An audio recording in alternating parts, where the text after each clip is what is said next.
দেখেন, রুহুল কবির রিজভী বা অন্য যারা রাজনীতিবিদ তাদের প্রতি শ্রদ্ধা রেখেই আমরা কথা বলছি। তারা রাজনীতিতে যে ধরনের আশা নিয়ে 5 আগস্টের পরে রাজনীতি করছে, যে নির্বাচন হলেই নিরঙ্কুশ ক্ষমতায় তারা চলে যাবে, ডাকসু নির্বাচনের পরে তাদের আতে ঘা লেগেছে, তাদের আসলেই খুব বেশি মনোকষ্ট তৈরি হয়েছে। এই জায়গা থেকে হয়তো তারা এই ভুল বকাবকি করছে। তারা যে এই কথাগুলো বলছে, তার দলের ছাত্র সংগঠন, এটা তো স্বীকৃত ছাত্র সংগঠন তাদের দলেরই, তারা যখন আমরা দেখেছি বিভিন্ন জায়গায় পানির ফিল্টারও দিয়েছে বিভিন্ন হলগুলোতে, তারপরে হচ্ছে তারা ভর্তিচ্ছুদের সহযোগিতা করেছে, এরপরে হচ্ছে তাদের কলম দিয়েছে, তারপর ফাইল দিয়েছে, বিভিন্ন উপকরণ দিয়েছে, আবার ফ্রি মেডিকেল ক্যাম্পও তারা করেছে। তো তারা কেন এই চ্যারিটি কাজগুলো করছে? এটা কি কোনো ছাত্র সংগঠনের কাজ? ছাত্র সংগঠনের কাজ তো প্রেশার ক্রিয়েট করে ক্যাম্পাসে অথরিটির মাধ্যমেই সবকিছু বাস্তবায়ন করানো। এই চ্যারিটির কাজগুলো তারা করেছে কেন? এই প্রশ্নটা তো আমার এখন তাদের কাছে, যদি তারাই বলে থাকে যে এইসব কাজ ছাত্র সংগঠনের না। ইসলামী ছাত্র শিবির যেই কাজগুলো করেছে সেগুলো তাদের নিজস্ব অর্থায়নে ফান্ডের মধ্য দিয়ে ছাত্র কল্যাণমুখী কাজ। আমাদের সমাজের ছাত্রদের যে অভাব, এই নিড পূরণ করার মতো যথেষ্ট পরিমাণে রিসোর্স ইউনিভার্সিটি বা শিক্ষা প্রতিষ্ঠানগুলোর নাই।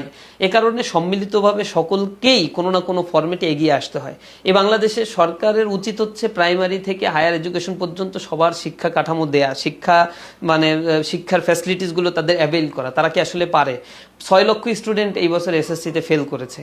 তো এই 6 লক্ষ স্টুডেন্ট তো দেশের নাগরিক, তারাও তো ট্যাক্সের টাকা দেয়, তারাও তো সামহাও এই দেশের সমান সুযোগ সুবিধা লাভের অধিকারী। এই 6 লক্ষ স্টুডেন্টদের নিয়ে কে কাজ করে? এই সরকার কি কাজ করে? কিছুই করে না তারা।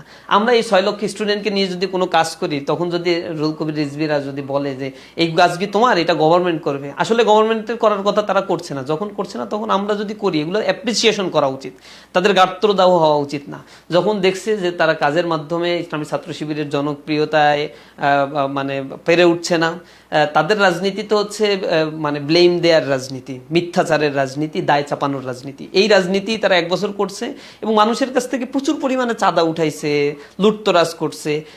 এইগুলো রুহুল কবির রিজভী সাহেব আর একটা কথা বলছেন যে 16টা ইউনিভার্সিটিতে নাকি জামাতপন্থী শিক্ষক আছে বা হচ্ছে বিসি আছে।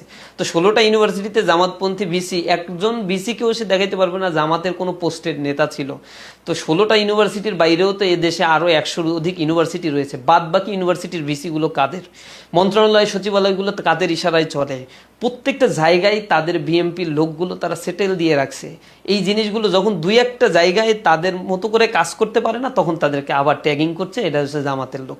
এই জামাতের মানে তাদের মতো করে যখনই কাজ করতে পারে না, তখন এই ট্যাগিং, ফ্রেমিং, বুলিং, এগুলো তার পুরাতন ফ্যাসিবাদের কাছ থেকে শেখা ওই তালিমগুলো নিয়েই তারা চলে। ঢাকা বিশ্ববিদ্যালয়ে যে কাঠের খাটগুলো বিতরণ করা হচ্ছে,